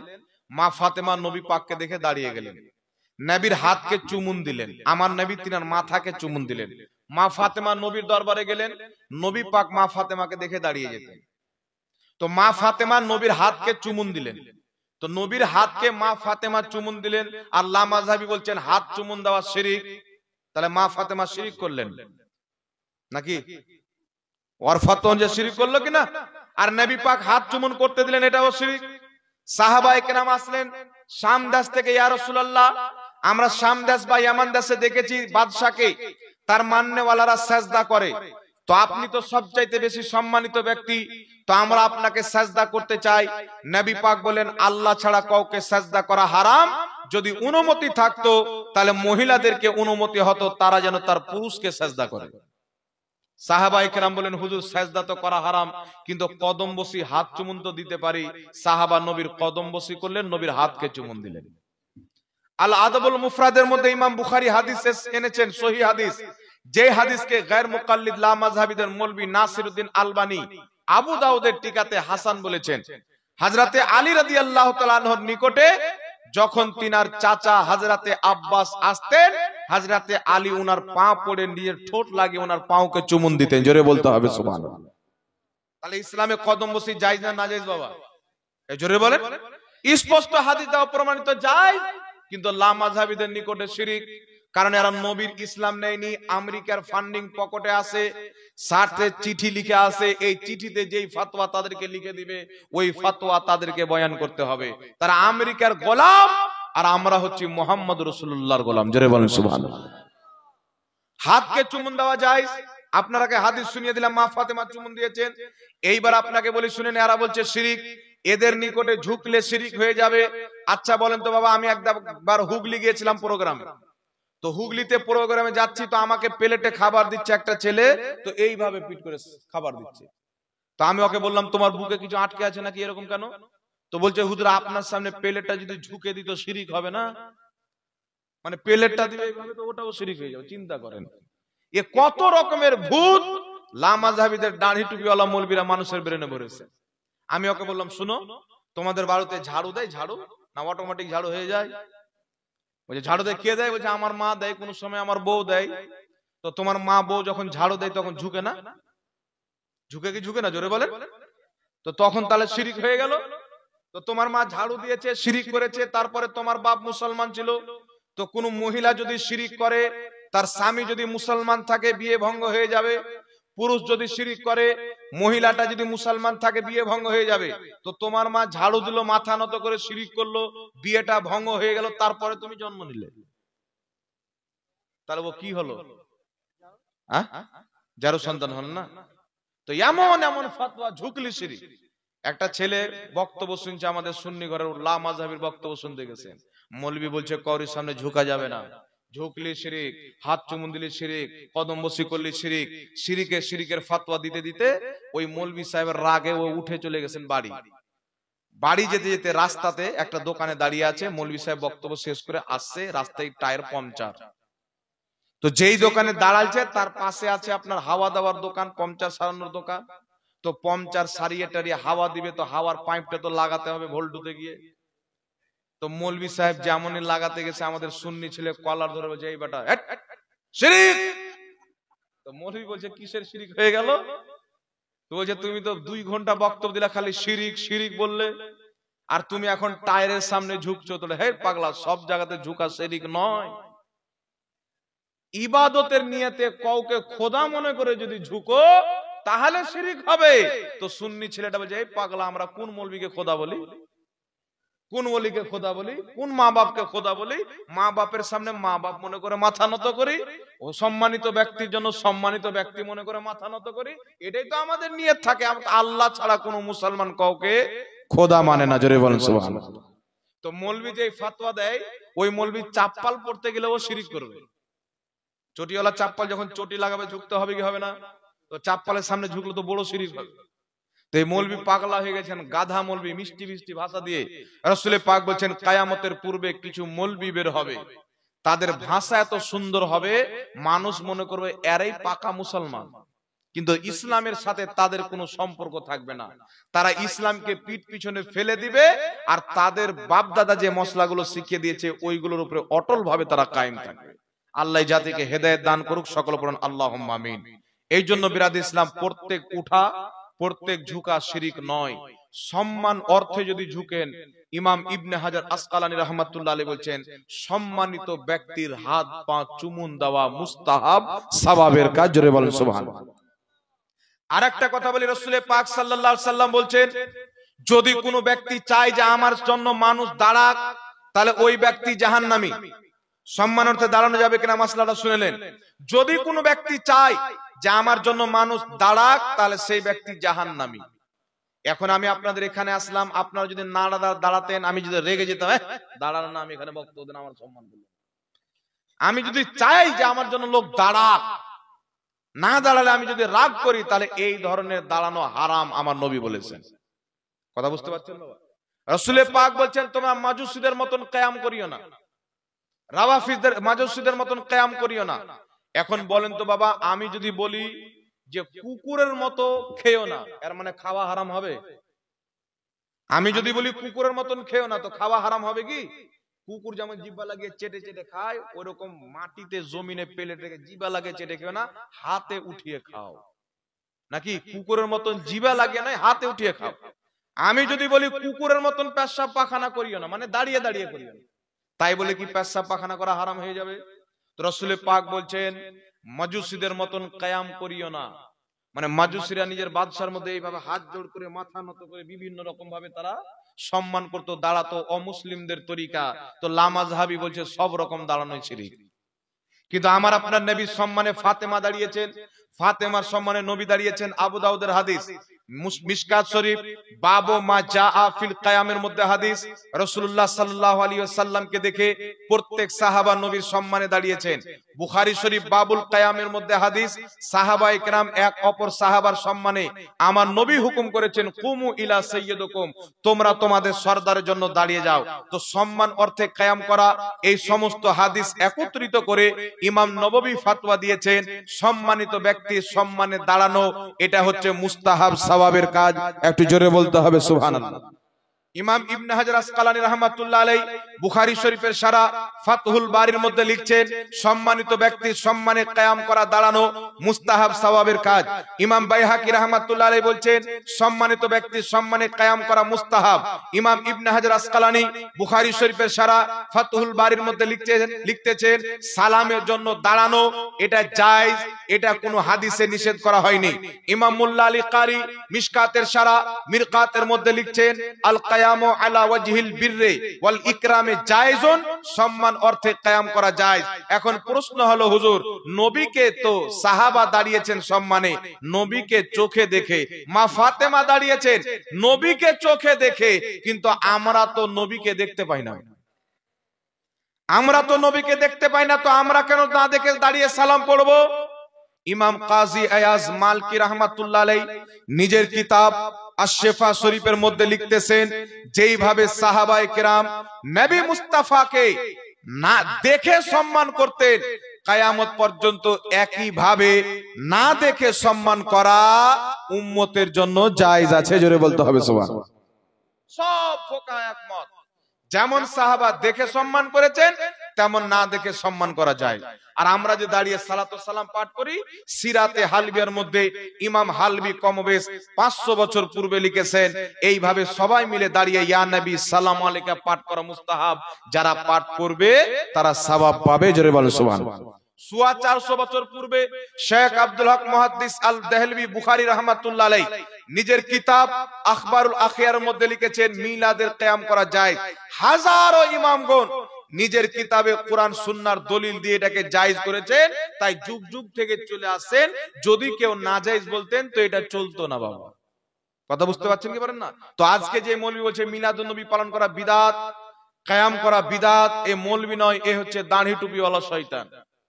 একজন ব্যক্তি একটা লোককে দেখছেন চেয়ারে বসে, পা হিলাচ্ছে আর বসে আছে বিন্দাস, দেখে মনে হচ্ছে আর কোনো চিন্তাই নাই, কোনো ফিকির নাই।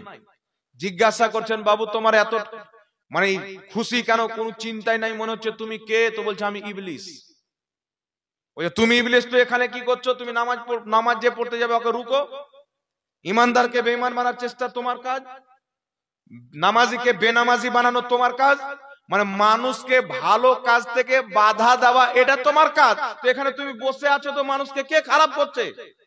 ইবলিস বলছে আমি আমার অনেক খলিফা বানিয়ে দিয়েছি। কিছু দাড়ি টুপিওয়ালা মৌলবি আছে লামাজহাবি দেওবন্দি, এরাকে খেলাফত দিয়ে দিয়েছি, আমি আছি বসে, এরাই মানুষের ঈমান চুরি করছে। বুঝতে পারছেন বাবা? তো এইগুলো হচ্ছে দাড়ি টুপিওয়ালা শয়তানের খলিফা। এদের ফতোয়া শুনবেন না। আল্লাহ হেফাজত করুক, সকলে বলেন আল্লাহুম্মা আমিন।